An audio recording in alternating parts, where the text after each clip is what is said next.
Hello, I'm Cindy Nicholson, and you're listening to Women of Wisdom Business Edition. This podcast features highly successful women in business who are trusted and respected figures in their respective fields and who have so kindly and generously gifted us with their time to share insights, experience, and knowledge as accomplished women in the business world. Women of Wisdom is the platform for women to share their wisdom and knowledge, creating a sense of mentorship and guidance for other women who aspire to succeed in the business world.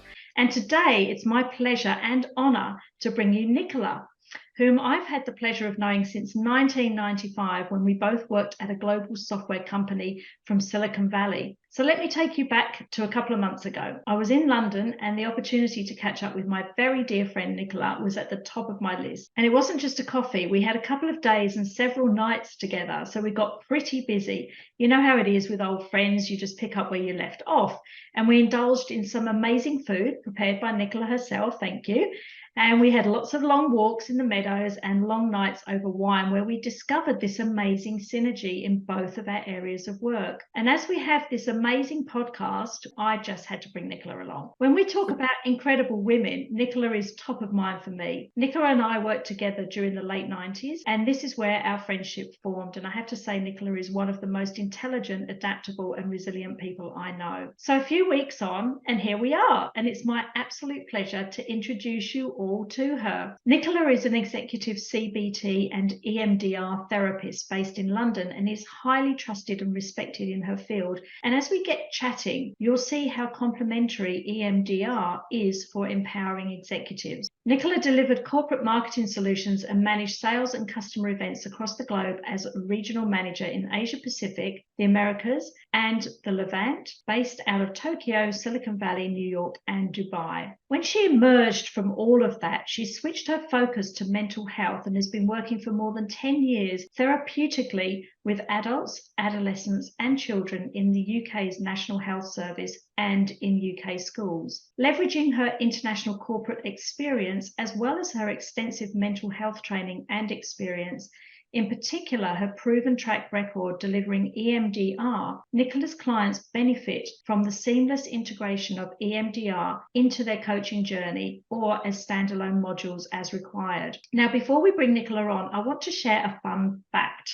At age 50, Nicola actually won a shooting competition against some highly trained army cadets, and she'd never even picked up a rifle in her life. So I'm sure that later on she's going to let you into her secret sauce into why she won that. So congratulations, Nicola. And welcome. I've only scratched the surface of your amazing talents, and we've talked about the incredible power of EMDR. Thank you so much for having me, Cindy, and I'm delighted to be here, mostly because you and I both share such a passion for supporting others to be the best they can be. And we've both been working in this field separately for many years and have discovered that our work is surprisingly complementary. It seems that combining your expertise and in executive coaching and mentoring and mine as a therapist with a proven track record in EMDR, we can work at a deeper core belief level to enable our clients to reach their goals faster, whether those are professional or personal. Yeah, absolutely, Nicola. And when I start working with clients, we really have this philosophy where we start from where you are here and now,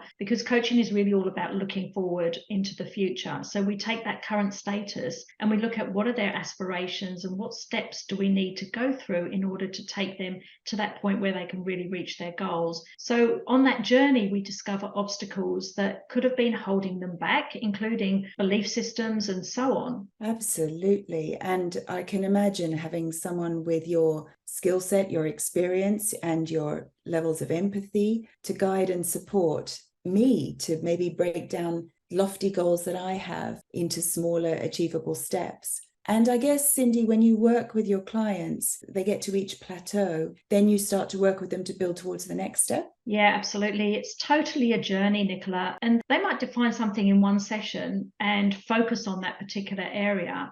But then in the next session, it could be something completely different. So they might go on a different journey or a different path. But ultimately, it's all towards their end goal, what their ultimate goals are actually trying to achieve. But as they grow and learn, they start to realize that perhaps they need to take a slightly different path. But it's all sort of part of that self-revelation and self-discovery, I guess, on the journey. So you're adapting as you go. Yeah. And I suppose as you guide and support your clients on that journey through those steps towards reaching whatever those long-term goals are, I'm guessing it's not necessarily a linear path, that there's some areas of rapid progress that they find easier, and then some steps take more effort where they need more self-belief or overcoming other barriers. Does that happen? Yeah, totally, Nicola. And as that discovery unfolds, new things start to come up that need to be addressed. And that's how they continue to grow and learn and develop. And as they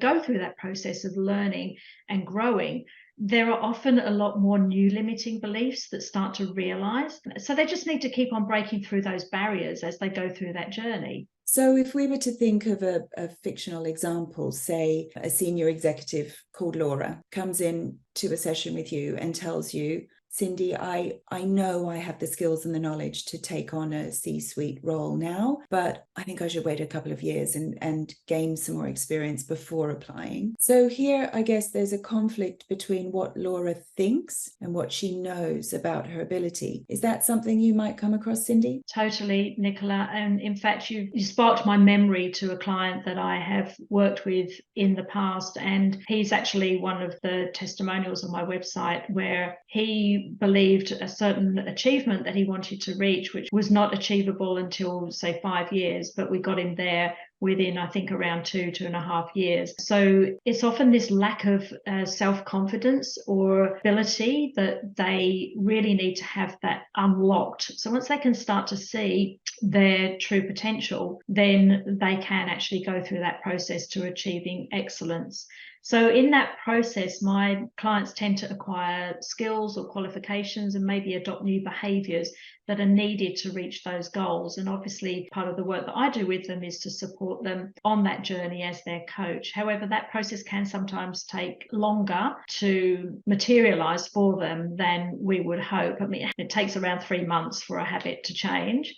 But sometimes we can be working together for a year, and we really need to start to accelerate those changes that are going on and looking at those self-limiting beliefs and other sort of psychological barriers to that career progression. So that works relatively quickly. Is that right? Yeah. So as my role as a psychotherapist, I've found this incredible tool called EMDR that can target those deeper issues and unbelievably resolve some of these kind of unhelpful beliefs that stem from the past. I've seen it work quickly and without all the effort normally needed with other forms of cognitive or behavioral change like you've described. So it seems that this tool, EMDR, has the potential to complement and even enhance the incredible work you're doing with your clients, Cindy. So by unblocking those self-limiting beliefs or barriers, my clients have the possibility of reaching their goals sooner. Is that what you're saying? Okay, so everyone's different with different challenges, different histories, and even how EMDR works for each individual is unique. But fundamentally, the answer is yes. Research has shown that EMDR can enhance performance in business, performing arts, school performance, competitive sports, in addition to its use as a therapeutic tool in clinical settings. And I've had the extraordinary privilege of witnessing people resolve issues from their past and build self-confidence, increase their emotional resilience, and break unhelpful cycles. In business, this can lead to more effective communication, better relationships, more effective leadership, improved decision-making. The list goes on. And I just wish everyone had access to EMDR, which offers the possibility to permanently put down baggage from the past so that someone can really see what their true potential is and how high they can fly. I'm thinking about all of my clients right now, and I think every one of them would have some level of baggage which is really preventing them from breaking through some of those barriers. So it begs the question, really, is there anybody out there without any kind of heavy baggage, really? And if we're carrying that baggage from the past and we don't put it down, what are the consequences? Well, to be honest, most of us carry our emotional baggage around, sometimes without even realizing how heavy it is. It impacts our functioning in ways that some people are aware of and some people not. But for sure, psychological baggage from the past difficulties limits our potential one way or another. We can't really measure how much it limits us, but my clients often report feeling lighter after EMDR processing. And as an executive coach, you might notice, for example, if they went back into coaching afterwards, that they feel more confidence to apply for a promotion, or they might rebound from a setback faster, or it may be at a deeper level, like they find they can make career enhancing choices and decisions on a daily basis, whereas before there was something blocking that. It could manifest as being less defensive, less protective, more confident about public speaking, or having a higher risk appetite, something that's a bit more hidden. The opportunity then arises to optimize career potential by leveraging these shifts in conjunction with the other support you offer. Wow, it's so powerful. But what other kind of difficulties can EMDR help with? I see a range of different challenges that people might bring to the table. And when we're talking about their careers and their profession, quite often they're focused just in that area, but it actually could be challenges that they're facing could potentially come from something that's happened maybe in their childhood, and they haven't really made that correlation between how that's showing up for them now in the workplace. So I'm just curious about what those other kind of difficulties are that EMDR can help with. Yeah, I guess, Cindy, it can help with anything that's been a wound, a psychological wound, something that's impacted you deeply, even when you're not necessarily aware of it. So I guess it may be helpful to explain that I've worked successfully with clients who've suffered from a really heavy burden of grief from the sudden passing of someone close, a spouse, for example, the breakup of a formative relationship that had a huge impact on them, failing a critical exam, feelings of guilt regarding parental divorce, thinking it was somehow my fault that my parents got divorced, feelings of public humiliation. I've worked with people who've had a fear of swallowing, choking, which can be very debilitating and prevent people eating in public and things like that. I've worked with the fear of public speaking and other forms of social anxiety. And those are how it manifests today, but with its roots in the past, if that makes sense. On a more complex level, I've had the privilege of working with people who've suffered from a clinical level of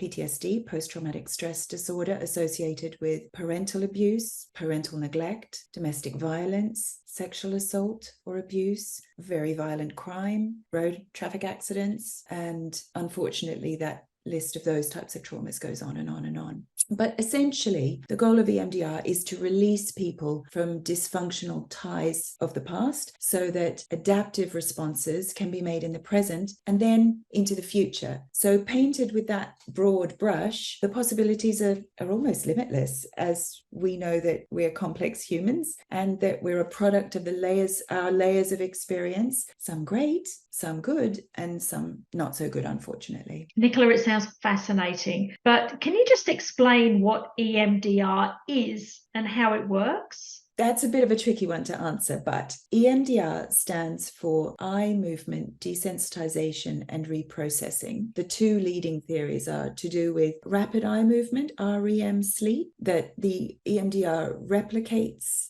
rapid eye movement sleep. However, they've since discovered that EMDR works with other forms of stimulation, not just eye movement. That's been challenged as well. The other leading theory is to do with working memory and challenging working memory and linking up parts of the brain to desensitize you to a traumatic memory and shift where the memory is stored. But that doesn't necessarily explain the adaptive processing that goes with EMDR as well. So no one's entirely sure. What we do know is that it seems to facilitate the brain's natural healing system. So just like our bodies are designed to heal themselves, but sometimes may need a little extra help, like an antiseptic cream for a wound, for example, EMDR seems to link up neural networks in the brain that can transform dysfunctional thinking, emotions, and even the physical side effects to rapidly heal memory or psychological scars from the past. So that means that people can be released from carrying psychological baggage, which in turn has the power to change their thoughts, their feelings, and their behaviors in the present And EMDR is actually a very pragmatic, systematic type of therapy. It starts in the present, kind of like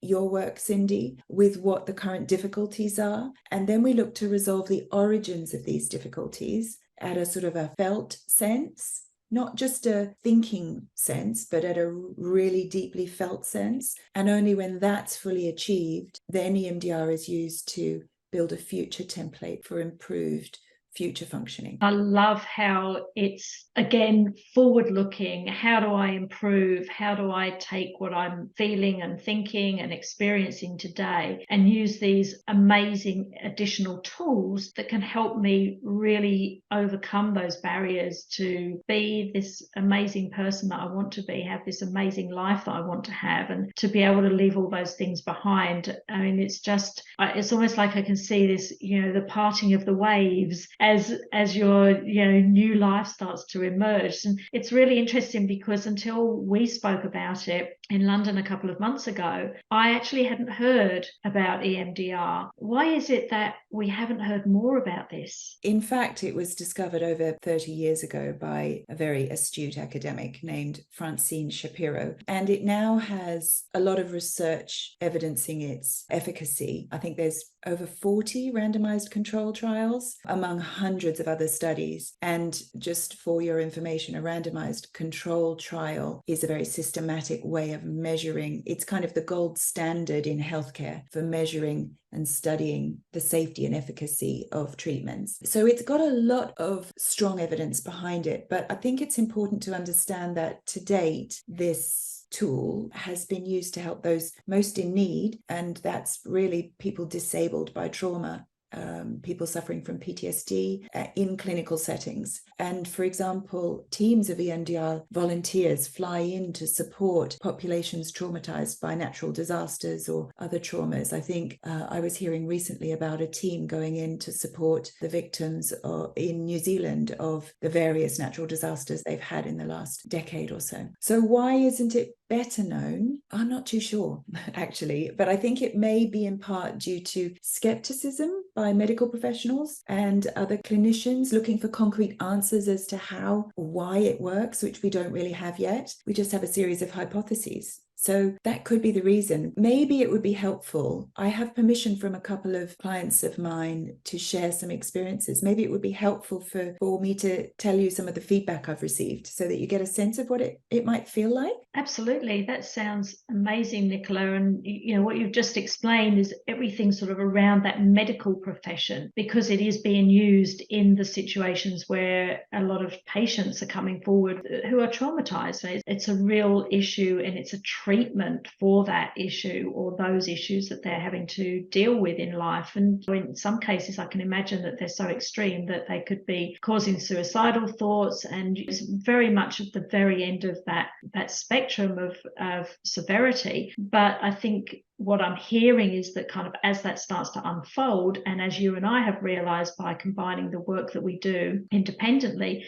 there is an interlock of abilities for this to be able to help the clients that I work with in executive coaching. So I think it's just a matter of time before this becomes more and more popular. But absolutely, I'm really, really dying to hear. Obviously, they've given me full permission to share this with you, but I've changed the names. So Teresa gave me some feedback after just one EMDR processing session, and she said, what surprised me was how quickly my mind searched to see these scenarios from a different viewpoint and how compassionate I could be with the people who'd upset me. I kept finding myself wanting to talk to the younger me in a caring and nurturing way. This is during the processing. I wanted to offer reassurances to myself, forgiveness for things I couldn't change, and courage to do things differently in the future. I pictured myself holding a helium balloon and letting go of problems, which allowed me to feel a sense of relief. Then she added, while processing, there were a couple of occasions when I pictured what life would feel like if I could give myself the permission to accept good things into my life. It was so uplifting to see these old situations with adult eyes and in a more positive light. On these occasions, again during the processing, a sense of joy and relief swept from my head and tingled through my chest, my arms, and to my fingers. I found myself myself smiling involuntarily with tears streaming from my eyes. I can't compare this feeling to anything else, and I'm eager to explore more with EMDR. Wow, It's quite powerful. It's very powerful. You know what really hits me about that is that physiological experience that Teresa was having, in that this wasn't just something that was going on in her mind and the things that she was telling herself, but as you were talking about the situation before, you really take yourself into the situation, and by taking yourself into that situation, you're feeling that in your body. So by her talking about she felt uplifted that these old situations with adults she could see them in a new light. But when she said that she felt this sense of joy that was sweeping from her head right the way through, tingling in her chest and her arms to her fingers, would have just been like a bad spirits leaving your body. That's the only way I could explain that. Yeah, Cindy, and I have to say, as the therapist witnessing it was extraordinary. Every time I work with EMDR, I'm utterly gobsmacked and amazed at how powerful it is. So I'll share with you some other feedback from another client whose name has been changed. So James said, there was a high conflict incident that I was part of 12 years ago that was holding me back. I found my mind drifting to it frequently, and despite the passing of years, it was still making me sad, anxious, and affecting my relationships. When the day of therapy came, I didn't really know what to expect. I found Nicola to be encouraging and gentle as she guided me through the process, and I felt at ease in her company throughout the 90-minute session, although at the time it felt like 20 minutes. Part of the EMDR experience feels like being in a trance, being suspended between the past and the present. I got in touch with the raw emotions that I'd been holding onto for so long, including anger, which I hadn't realized was there. The session with Nicola was a safe place to experience and process the difficult emotions, as I was acutely aware of being rooted in the present. On reflection, the experience of EMDR has, and still is, helping me to a place of acceptance and compassion, where I think back now to that particular difficult event, and it seems to have lost its sting. The memories and feelings are far more manageable to me. Amazing. And again, memories and feelings. There's the old saying about what you think is what you feel, and therefore what you are and how you express yourself. So that mind and body connection is so incredibly powerful, and a lot of disease comes simply from the thoughts that we're having in our head. And if we don't relieve ourselves of those things, then they will turn into physiological diseases, which obviously is something that we just all want to avoid at whatever cost. So that's just incredible how, again, that example is really talking about the feelings that were coming up. Wow, that's certainly whet my appetite to know more about EMDR, I must say. And I've still got so many more questions.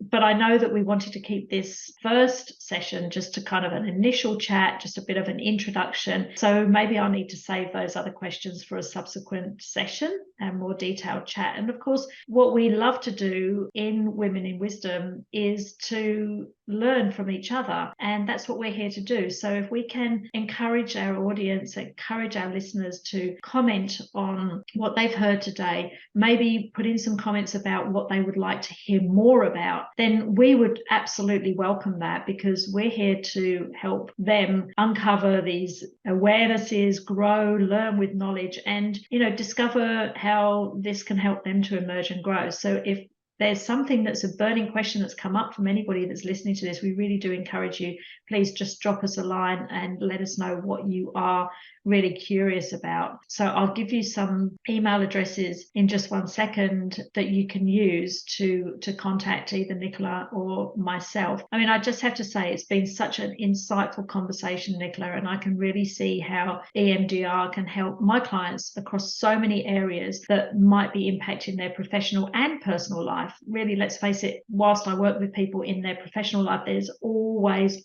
a component of their personal life that is coming into play a role in the challenges that they're facing, whether that's even looking at how they're managing their work-life balance. How are they really balancing all the things that are important to them at a holistic level? So some of the things that come to mind that I can see this working in is helping with stress and trauma resolution for people in the workplace, enhancing emotional intelligence, reducing performance anxiety, behavioral changes, and around resilience and adaptability. That's just a few that come to mind to start with. So I'm really looking forward to our next chat, Nicola, and I'd love to explore some of those areas in a little bit more detail, and of course those that our listeners are going to share with us, I'm sure.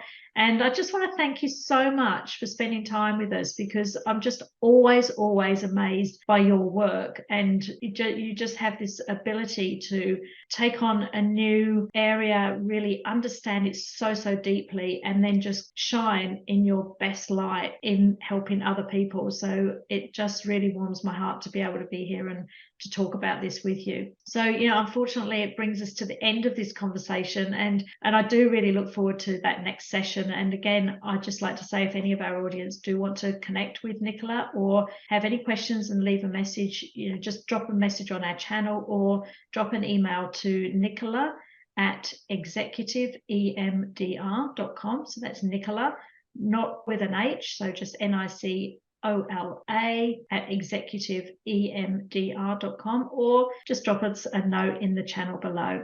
And I guess we'll see you next time. Nicola, thanks again for your time today. Thank you so much for having me. It's been an absolute pleasure.